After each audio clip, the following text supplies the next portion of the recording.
Monsieur Ruffin Okis, qui n'est plus à présenter, mais j'aimerais quand même, expressement, que vous puissiez le faire. Merci, M. Diaz. Le micro. Merci, M. Diaz. Je suis Ruffin Okis, porte-parole de l'association Njobi du Congo que dirige M. Etouolo Davi. Hein? Je suis porte-parole du Njobi, de l'association Njobi du Congo, association régie par M. David Etouolo. Voilà. Mais avant de parler, pour vous dire, tout Njobiste, quand il vient, il procède à faire comme font les musulmans. Mais nous commençons par le serment de mort. Le serment de mort consiste à dire la vérité, rien que la vérité. Et ce serment se fait debout. Chaque Njobiste qui viendra, si c'est la vérité, il commence par ce serment en disant ceci. Toi, Njobi, qui entends toutes les langues, toi, Njobi, qui entends toutes les langues, en ce net moment, je me tiens devant vous afin que tout ce que je dirai, si ce n'est pas la vérité, je me livre à toi afin que je meure lorsque je quitterai ici. Je me livre à toi afin que n'importe quel accident parvienne en moi. Je me livre à toi afin que ce soit, si ce n'est pas la vérité, que je meure. Voilà comment ça se passe. Personne ne dit Amen là. Il n'y a pas d'amen. Il n'y a pas d'amen. Dites Yongo. Yongo. Ok, merci beaucoup. Alors, puisqu'on est dans la vérité, finalement, avant qu'on entre dans le vif de notre sujet, puisque nous parlons de maladies, nous parlons de bien des choses ici, de veuvage, etc. Qu'en est-il, finalement, vous avez cité un nom, David, le président de l'association des... David. Voilà. Mais avant, apparemment, c'était Maître Rama. Qu'est-ce qui se passe? Bon, il y a le micro, s'il vous plaît.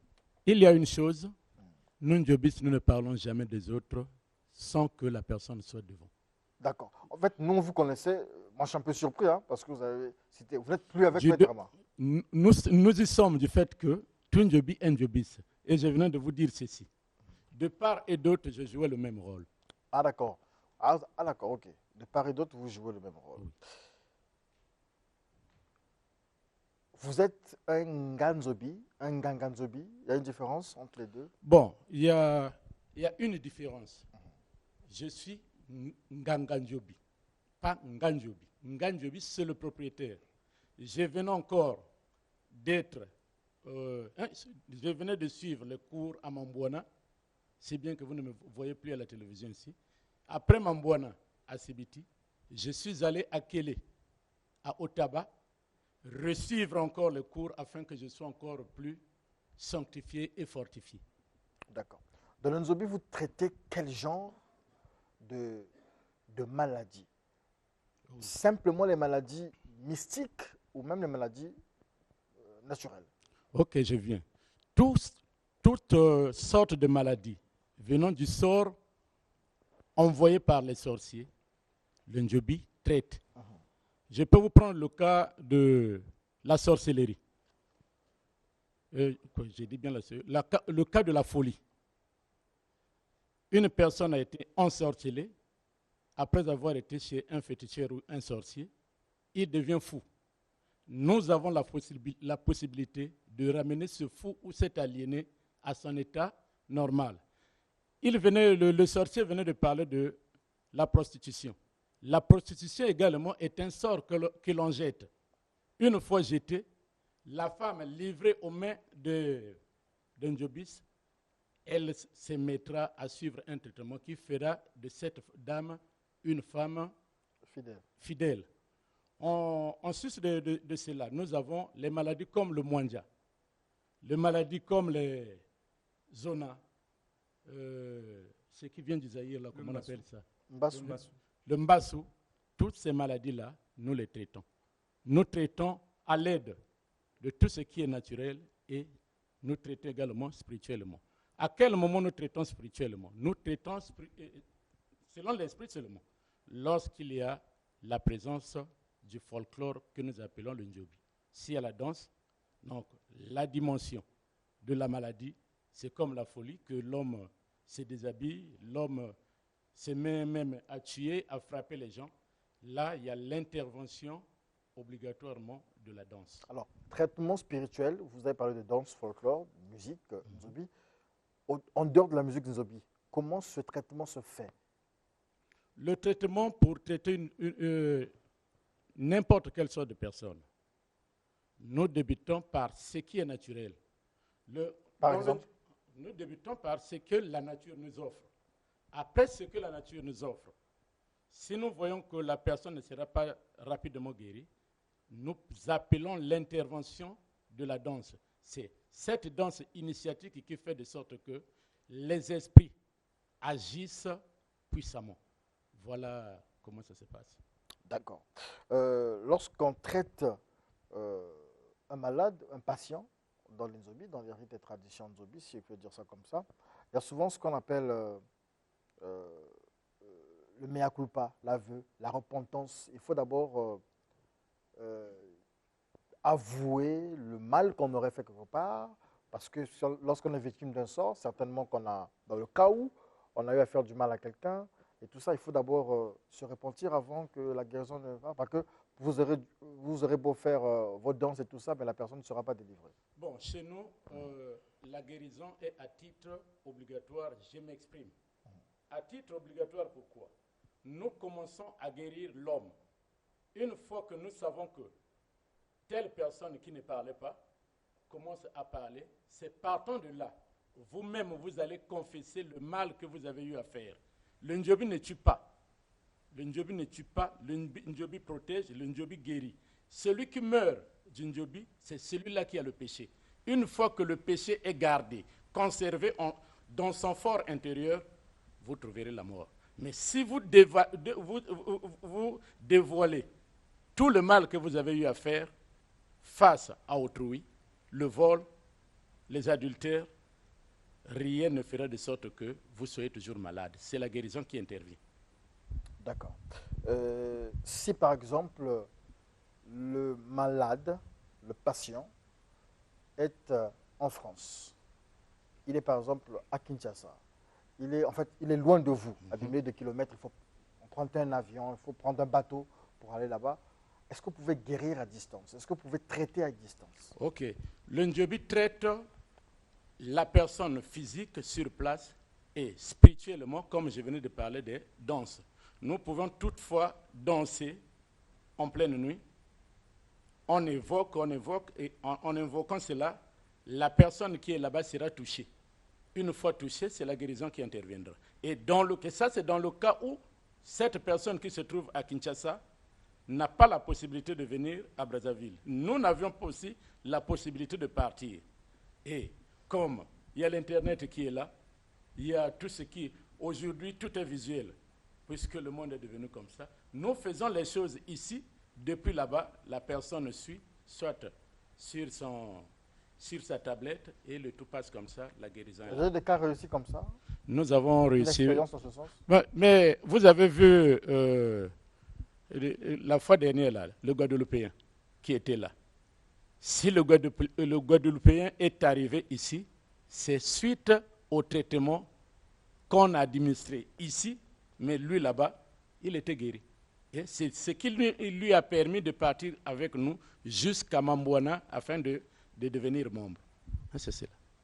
D'accord. Alors, dans la tradition de Nzobi, dans vos traitements, vous faites des opérations chirurgicales aussi. C'est-à-dire que les interventions, c'est en Nzobi, comment on appelle ça? L'intervention en Nzobi consiste. Je peux vous parler d'une intervention qui s'est passée au mois d'août. Août passé. Je me trouvais à Mikalou. C'est le coup de téléphone qui intervient. Une femme était perdue dans la maison. Je ne dis pas son nom. Son mari est inspecteur. Donc, On ne cite pas les noms. On ne cite pas les on noms. ne cite pas les Ils sont noms. inspecteurs. C'est Pourquoi on ne cite pas les un noms? grand commis. Depuis l'académie militaire, cette dame est perdue dans la maison. Étant perdue dans la maison, à 10 heures, j'ai été appelé. On dit, Maître Okis, nous avons telle situation. J'ai dit, je vous envoie l'intervention dont moi-même je ferai partie. Nous sommes allés, on était au nombre de 10, on a dansé, on a dansé. Nous les avons promis.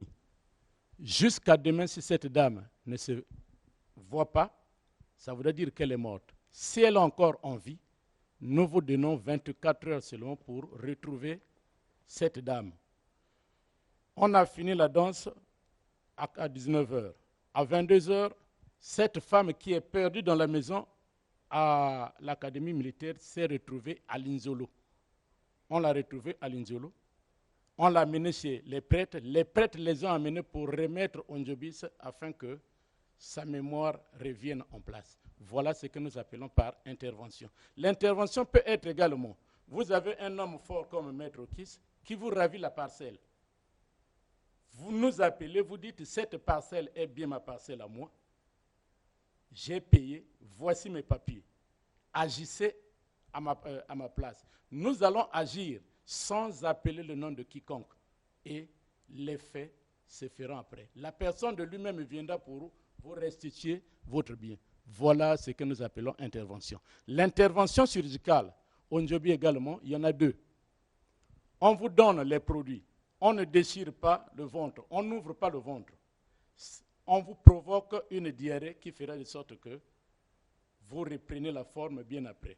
Ou on vous entraîne vers les produits qui pourront faire de sorte que vous vomissez. Voilà les genres d'intervention que nous faisons. Donc, opération sans cicatrice et sans blessure. Cicatrice. D'accord. Alors, c'est la fin de cet entretien, malheureusement, on me fait signe ici. C'est très important, très intéressant ce que vous dites. On ne citera pas les noms, comme vous avez dit. Mais je veux quand même revenir sur cette femme qui disparaît. Il y a eu votre intervention. Donc, vous avez fait partie de l'intervention. Oui. Où était cette femme? Cette femme est perdue C'est dans la le maison que ça se couloir passe. de la maison. Oui. Il était 1h ou 2h du matin. Elle est sortie sans savoir comment elle est sortie. Elle s'est retrouvée à Linzolo. Dépassant Gangalingolo, elle s'est trouvée vers Linzolo en partant vers le fleuve Congo. Mais non, en travaillant, nous avons travaillé spirituellement devant le mari et les autres. Il était question que chacun de nous, à la maison, fasse le tout. Quand nous promenons, nous avons toujours cette cola-là. D'accord. Hein? Est-ce qu'on peut zoomer sur la cola? Cette cola-là, pour les gens qui sont dans la forêt équatoriale, s'il y a une cola qui tombe, un animal est là, vous avez votre arme, vous tirez, cet animal ne sera jamais blessé. Si vous êtes sous le colatier, on vous tire, vous n'allez pas être blessé. Si l'animal mange également la cola là, vous tirez sur l'animal, l'animal ne mourra pas. Merci si beaucoup. vous en avez, même les accidents, ça Merci passera beaucoup. hors. Où était cette femme-là? C'est-à-dire que vous l'avez retrouvée à Lunzolo. Qu'est-ce qui s'est passé? Bon, ça c'est la sorcellerie, en plein. Ça c'est pas le Ndjobi, c'est pas la sorcellerie. Nous sommes contre des sorciers et tout ce Oui. que... Comment vous avez su? Parce que c'est vous qui découvrez qu'elle est à Linzolo. Qu'est-ce qui s'est passé pour qu'elle se retrouve à Linzolo? Bon, nous n'avons pas découvert. Nous avons donné la durée, le délai que la femme devrait être retrouvée. Elle pouvait être retrouvée par quiconque. Mais ceux qui partaient à l'eau, à Linzolo, ont vu cette dame-là qui ne vit pas, même aux alentours, assise, allongée, le dos adossé sur un arbre. En l'interrogeant, cette femme ne savait pas comment elle se trouvait là. Elle ne savait pas d'où... Affaire à suivre. Numéro de téléphone, s'il vous plaît. Nous répondons au 06 448 35 20, 06 448 35 20, 06 906 57 57, 06 906 57 57. Et votre siège, c'est en Combo, dans la rue Mayombi, numéro 17.